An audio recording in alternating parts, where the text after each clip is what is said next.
Praise the Lord मित्रांनो, मी ख्रिस्त येशूचा दास ते पप्पा तुम्हा सर्वांना सलाम सांगतो. आशा करतो तुम्ही सर्वजण स्वस्थ तंदुरुस्त आणि ख्रिस्ताच्या कृपेमध्ये असाल.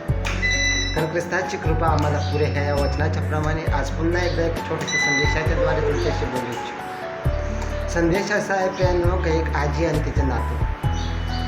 एकदा एका लहान लेकराची परीक्षा मेची परीक्षा संपल्यानंतर त्याने जिद्द केली त्याच्या आईवडिलांसोबत का मला ह्या वर्षी मला उन्हाळ्याची सुट्टी ही माझ्या आजीच्या गावी घालवायची आहे. त्याच्या आईने निश्चय केला, ठीक आहे, तुझी एवढी इच्छा आणि तुझी जिद्द आहे तर तुला निश्चित आम्ही तुझ्या आजीच्या घरी तुला घेऊन सोडणार. परंतु अट असे आहे का तुझ्यासोबत या ठिकाणी तुझी बहीण देखील असते. मुलाने बोललं, ठीक आहे, बहीण असली मला हरकत नाही, परंतु मला आजीच्या घरी जायचं आहे. आई वडिलांनी त्वरा करून मुलाला आणि मुलीला घेतला आणि आजीच्या गावाकडे निघाली. आजीच्या घरी येताना दूरूनच आजीने बघितलं का माझी मुलगी माझ्या नातवंडांना घेऊन माझ्याकडे येत आहे. आजीचं देहभान सुटला. आजी आनंदाने खुश होऊन जावायचं मुलीचं आणि लहान लेकरांचं आगत स्वागत केलं. आणि अखेर मुलगी आईला सांगते का आई, या लहान लेकरांची इच्छा होती की ह्या महिन्याची ह्या उन्हाळ्याची सुट्टी आम्ही आमच्या आजीच्या गावी आजीसोबत घालवणार, म्हणून ह्या दोन लहान लेकरांना मी तुझ्यापर्यंत घेऊन आले, ह्यांना सांभाळ. आणि मुलीने आईकडे थोडेसे खर्च पाण्यासाठी पैसे दिले. तेच लहान लेकरं आजीच्या गावात असताना आजीच्या घरी असताना आनंदाने जगू लागले, आनंदाने उड्या मारत खेळू लागले. आजीकडचं मोकळं वातावरण त्यांना पसंत आला, आजीकडचं शांत गाव त्यांना पसंत आला, आजीकडची शांत मनसुक्त असा परिसर त्यांना पसंत आला. लहान लेकरं त्या ठिकाणी अगदी रमून गेली, त्यांचं देहभान सुटलं. खेळता खेळता एके दिवशी लहान लेकरू ते आजीच्या घराच्या माळ्यावरती चढलं.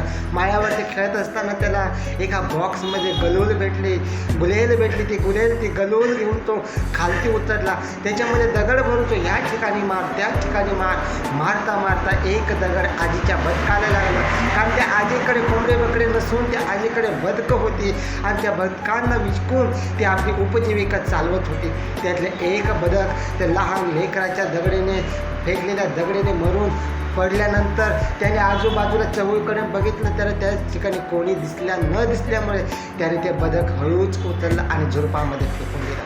त्याच्या मनाला शांत वाटली, कारण की त्याला असं वाटलं की मला बदक मारताना कोणी बघितलं नाही. परंतु तेच एका झुडपाच्या बाजून त्याची बहीण सर्व काय बघत होती. बहिणीने बघितले की लहान भावाने बदक मारून ते झुडपामध्ये फेकून दिला आहे. हा सर्व वृत्तांत त्या बहिणीने बघितल्यानंतर बहीण हळूच घरात आली. घरात आल्यानंतर आजीने त्या मुलीला सांगितलं का मुली दुकानावरती जाऊन थोडंसं सामान घेऊन ये. ती मुलगी म्हणाली, आजी मी दुकानावरती जाणार नाही, कारण भाऊ सांगत होता का मला गाव फिरायचं आहे, म्हणून भाऊ दुकानावरती जाईल, त्याच्याकडे पैसे दे. ती हळूच मुलगी त्या भावाच्या कानामध्ये सांगते, तुला दुकानावर जावं लागेल, नाहीतर मी आजीला सांगून टाकेन का तू एक आजीचं बदक मारलं आहेस. त्यावेळेस मुलाच्या डोक्याच्या केसापासून पायाच्या तलव्यापर्यंत चालून घाम फुटला. मुलाला इतकी भीती वाटली. मुलाला असं वाटलं का मला बदक मारताना माझी मोठी बहीण हिने मला बघितलं आहे. आज जर हिने आजीला सांगितलं तर माझी काय बरगत नाही. आजी मला जिवंत अशी सोडणार नाही, आजी मला मारल्याशिवाय राहणार नाही. कारण आजीचं उपजीविकेचं साधन म्हणजे ती बदकांनी, त्या बदकांतला एक बदक मी मारलं आहे. आजी मला नक्कीच फुटेल, आजी मला सोडणार नाही. या भीतीने त्या मुलीची गोष्ट ऐकून, त्याच्या बहिणीची गोष्ट ऐकून ते लहान लेकरू दुकानाच्या दिशेने निघालं. एवढासा जीव भरपूरचं सामान घेऊन तो आजीच्या घरी पुन्हा आला. आजीने सांगितलं, मुलगा थकला असेल त्याला पाणी दे. मुलीने मात्र त्याला पाणी दिल्यानंतर आजी सांगते का आपले तिघांचे जे दिवसभराचे कपडे आहेत बाई, तेवढे थोडे कपडे धुवून टाक.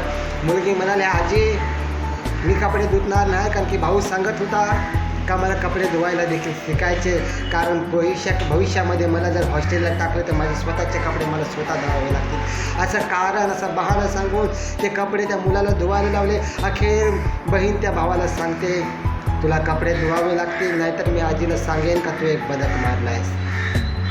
मुलगा भीतीच्या पोटी ते सर्व कपडे धुवून टाकतो, वाईट वाकडे कपडे धुवून टाकतो, सुकत टाकतो.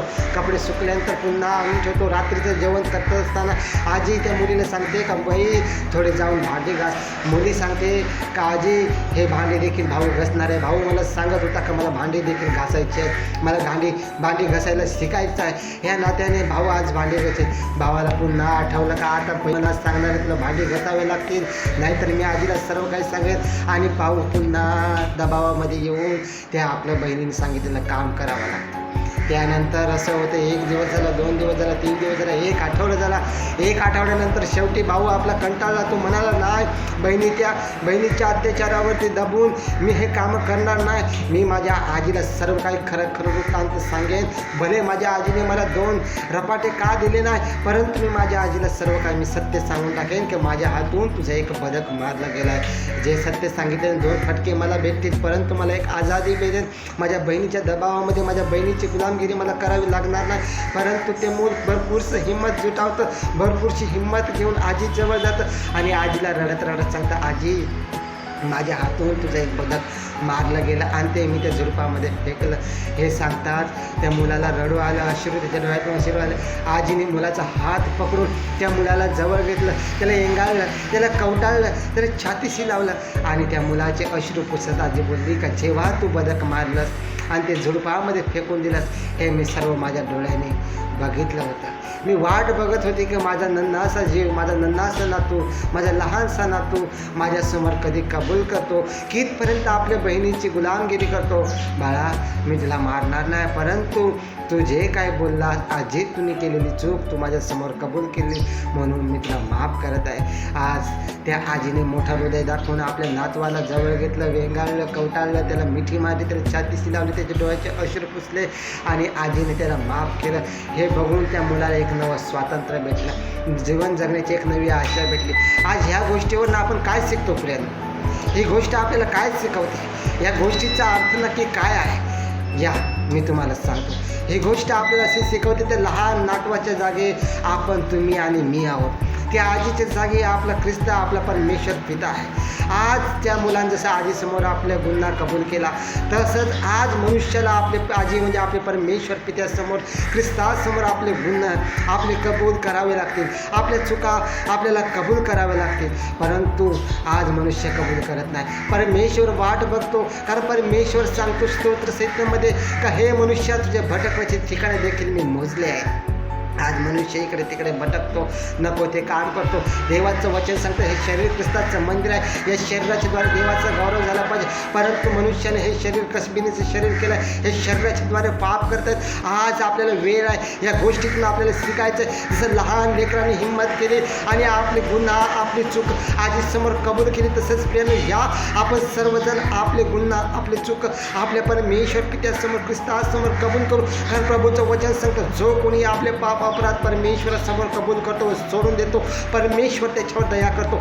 आज जर आपल्यावर दया झाली पाहिजे तर आपल्या गलत्या, आपल्या चुकला, दैनंदिन जीवनात होणाऱ्या चुका ख्रिस्तासमोर कबूल करून आपल्याला सोडून द्यायचं व ख्रिस्तासारखं जगण्यासाठी एक आपल्याला नवी आशा घेऊन, जसा ख्रिस्त आहे तसा आपल्याला जगण्याची आशा घ्यायची. कारण पेत्रामध्ये वचन सांगतं, प्रभूचं 1 अध्याय 14 सांगतं का जसा मी पवित्र आहे तसं तुम्ही पवित्र असा. आज आपल्याला ख्रिस्तासारखं जीवन जगायचं आहे. कारण ज्यावेळेस प्रभू समोर आले, कित्येक लोक आले आणि त्याने म्हणाले हा आम्ही कैसऱ्याला कर द्यावं का ना द्यावं. त्यावेळेस प्रभू बोलला ते नाणे मला दाखवा. त्यावेळेस ते नाणे प्रभूला दाखवल्यानंतर प्रभू सांगते ह्यावर लेख कोणाचा आहे, ह्यावर मुखवाटा कोणाचा आहे. त्यावेळेस लोक म्हणाले हे केसराचं आहे. त्यावेळेस प्रभू बोलले जे केसऱ्याचे ते केसऱ्याला द्या आणि जे देवाचं ते देवाला द्या. आपलं शरीर जिवंत देवाचं मंदिर आहे. आज ह्याच्याद्वारे देवाचा गौरव झाला पाहिजे प्रियांनो. म्हणून आपण आपल्या गलत्या चुका परमेश्वरासमोर कबूल करून सोडून द्या. तो मंद क्रोध परमेश्वर नक्कीच आपल्याला माफ करेल. तो दयाळू परमेश्वर नक्कीच आपल्यावर दया करेल. तो कृपाळू परमेश्वर नक्कीच आपल्यावर कृपा करेल. अरिष्ट आल्याबद्दल अनुताप पावणारा असा तो देव आहे. त्याच्यासमोर आपल्या गलत्या चुका कबूल करून सोडून द्या. नक्कीच तो तुम्हाला प्रत्येकावर कृपा करून आपलं आयुष्य बदलावेल. आज प्रभू आपलं जीवन बदलवणार आहे. जसं पौलुसचं जीवन बदललं, जो ईश्वर विश्वास ठेवणाऱ्यांचा छळ कपट करायचा त्याला आज ख्रिस्ताने निवडला आणि त्याला एक नवा शिष्य परराष्ट्रासाठी निवडला आणि त्याचं जीवन जसं बदलवून प्रभूने एक सोन्यासारखं जीवन दिलं, तसंच तो आपलं जीवन बदलवणारा आपला परमेश्वर आहे. म्हणून या आज आपण संकल्प करू, निश्चय करू का आपण बदलणार, आपण आपलं जीवन बदलणार, आपल्या प्रत्येक गलत्या चुका ख्रिस्तासमोर कबूल करून सोडून देणार आणि ख्रिस्तासाठी नवं जीवन जगण्याचा आपण प्रयत्न करू। या संदेशाच्या द्वारे प्रियांनो, आशा करतो तुम्हाला हा संदेश समजला असेल। जसा मुलाने आपले पाप अपराध परमेश्वरासमोर कबूल करून सोडून दिलं आणि त्याच्यावर दया झाली, तसेच तुम्हाला प्रत्येकावरती दया होणार आहे। परमेश्वर दया करण्यासाठी तयार आहे। प्रभू आपल्या कोणापासूनही दूर नाही, तो आपल्या जवळच आहे ना, आपल्या आतमध्येच आहे। हे निश्चय बघा, जरी आपल्याला कोणी बघितलं ना तरी मात्र एक साक्षी 24 × 7 = 365 दिवस आपल्याला बघत असतो आणि तो साक्षीदार म्हणजे आपला देवपिता परमेश्वर आहे। तो आपल्याला बघत असतो, आपल्या गलती चुका, आपले दैनंदिन जीवन तो बघत असतो।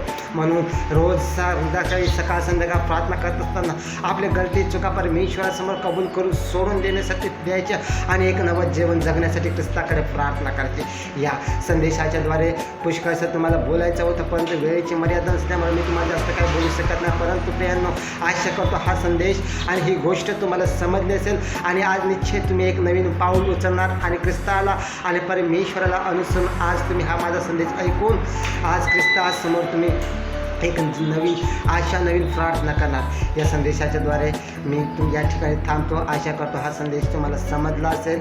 म्हणून मी ख्रिस्त येशूचा दास दीपक वाघ तुम्हा प्रत्येकाला सलाम सांगतो व देवपिता व परमेश्वर पित्याच्या ठाई असलेल्या प्रत्येक बांधवांना माझी एकच विनंती आहे, एकच गोष्ट आहे का ख्रिस्ताची कृपा तुम्हा बरोबर असो। आमेन।